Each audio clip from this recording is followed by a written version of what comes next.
अब हम लोग आगे बढ़ने जा रहे हैं। हमने पिछले वाले में 1916 के लखनऊ पैक्ट की बात की थी, जिसमें हमारे उस टाइम के तीन इम्पॉर्टेंट जो कह सकते हैं ग्रुप, मॉडरेट्स, एक्सट्रीमेट्स और आपके ये कांग्रेस में इकट्ठे आए थे और आपके मुस्लिम्स भी इकट्ठे आए थे। और काम इस चीज़ में कॉन्ट्रीब्यूशन ज़्यादातर एनी बेसेंट और आपके बाल गंगाधर तिलक जी की थी। अब इन्हीं से आगे होता क्या है, होम रूल लीग की शुरुआत होती है, जो कि आपके बाल गंगाधर तिलक जी करते हैं। और होम रूल मूवमेंट की शुरुआत आपकी एनी बेसेंट जी करती हैं। दोनों आपस में एक दूसरे को सपोर्ट करते हैं, एक दूसरे के होम रूल को। राइट, आपको इस चीज़ का भी ध्यान रखना पड़ेगा कि 1916 में जब आपका लखनऊ सेशन हुआ था, तो उस टाइम पे राजकुमार जी चंपारण पेसेंट्स की जो प्रॉब्लम है उनको भी लेके आए थे महात्मा गांधी जी के सामने। ठीक है, अब यहाँ पे जो आपके एनी बेसेंट है, इनके दो इम्पॉर्टेंट हम कह सकते हैं चलते थे पेपर या फिर आपके न्यूज़पेपर्स, जो कि आपके हैं कॉमनवेल्थ और न्यू इंडिया, और हमारे गंगाधर तिलक जी के फेमस मराठा एंड केसरी चलते थे, जिससे अपनी बात को आगे पहुंचाते थे।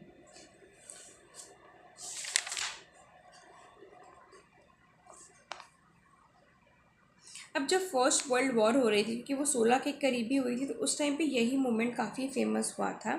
ठीक, और हमें इस चीज़ का भी ध्यान रखना पड़ेगा कि जब आपका ये होम रूल मूवमेंट हुआ था, तो जो आपके तिलक के होम रूल लीग था, क्योंकि उनका लीग था, उसके जॉन जोसेफ बैप्टिस्टा उसके प्रेसिडेंट थे और एनसी केलकर सेक्रेटरी थे।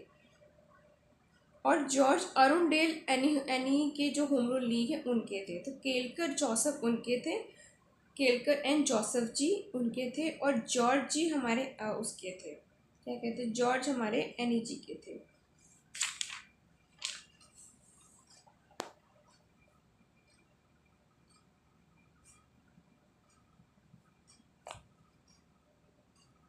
अब होम रूल का मतलब क्या है? होम रूल का मतलब ये था कि भाई अगर हमारा होम है तो उसे रूल भी हम करेंगे। कहने का मतलब कि हम सेल्फ गवर्नेंस करेंगे। हम इतने कैपेबल हैं कि हम अपने घर को खुद उसको प्रोटेक्ट कर सकें, उसको गवर्न कर सकें इन एवरी फॉर्म।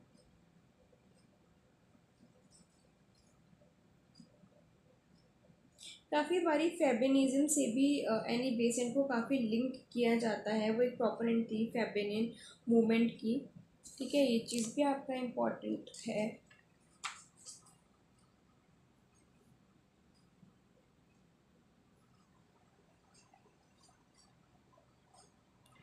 और अब हम आगे मूव करेंगे कुछ गांधी जी और उनसे उन्होंने जो मूवमेंट्स को चलाया था, क्योंकि गांधी जी के बहुत सारे मूवमेंट्स थे